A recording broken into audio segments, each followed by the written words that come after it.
Atantsika eo ny tontolon'ny lalaon'ny CJS fa dia any Djibouti indray zany afaka roa taona no tanterahana izany lalao izany.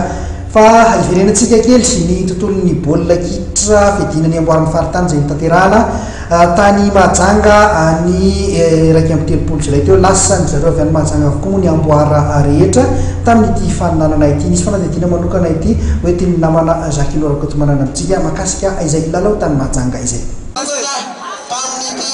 Championnat hoan'ny ekipa voafantina ity miavoara lehibe mbola ho atolotra hoan'ny ekipa Mahajanga inona dia izy ny atolotra alabetsiky Mahajanga azo ny fakatsarno dia toerako ny entreprise. Noromban'ny ekipa voafantin'ny Mahajanga ny amboara goavana sy ny lelavola roapolo tapitrisa ariary tamin'ny coupe de sélection provinciale taranja baolina kitra izay ny farana ny alahady iraika amby telopolo jolay tolakandro tao amin'ny kianja Rabe Mananjara Mahajanga.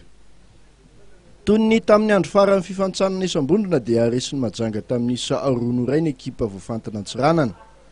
Ny ekipa Antsiranana nefa nanokatra nisa teo amin'ny minitra fafito amby telopolo tamin'ny alalan'ny baolina tafiditry Zola.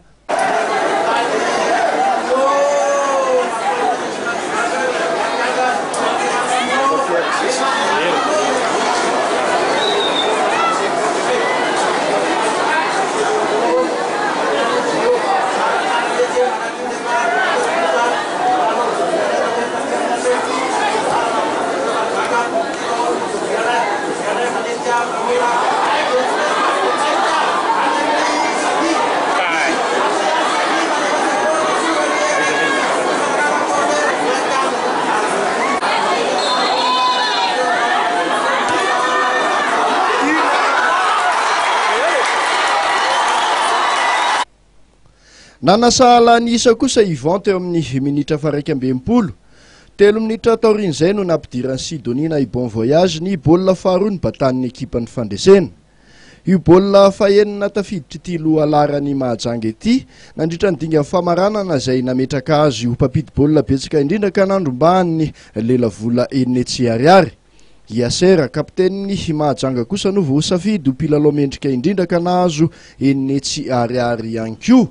Ankoatr'izay dia ny fikambanan'ny mpanazatra ny Mahajanga nahitana ny Titira Sonaiv sy Justom no ny voasafidy ho ekipa teknika mendrika indrindra ka nitolorana enina etsy ariary ihany koa. Ny aloha io famaranana goavana io dia nisy ny fiaditoerana fahatelo sy fahadimy. Larana fahatelo Antananarivo nandresy Raino Otra ny Tomasina. Larana fahadimy kosa i Fianarantsoa rehefa nandavo ny Tuliara tamin'ny isa 7-3. Mariana fa samy nitoloran'ny FMF sy ny komity mpanatanteraka lelavola ihany koa ireo ekipa enina isaparitra nandray anjara. Larana faharoa nahazo 10 tapitrisa ariary, larana fahatelo nahazo 4 tapitrisa ariary, larana fahaefatra nahazo 2 tapitrisa ariary, larana fahadimy nahazo 2 hetsy sy 2 tapitrisa ariary, ary ny larana fahaenina nahazo 2 tapitrisa ariary.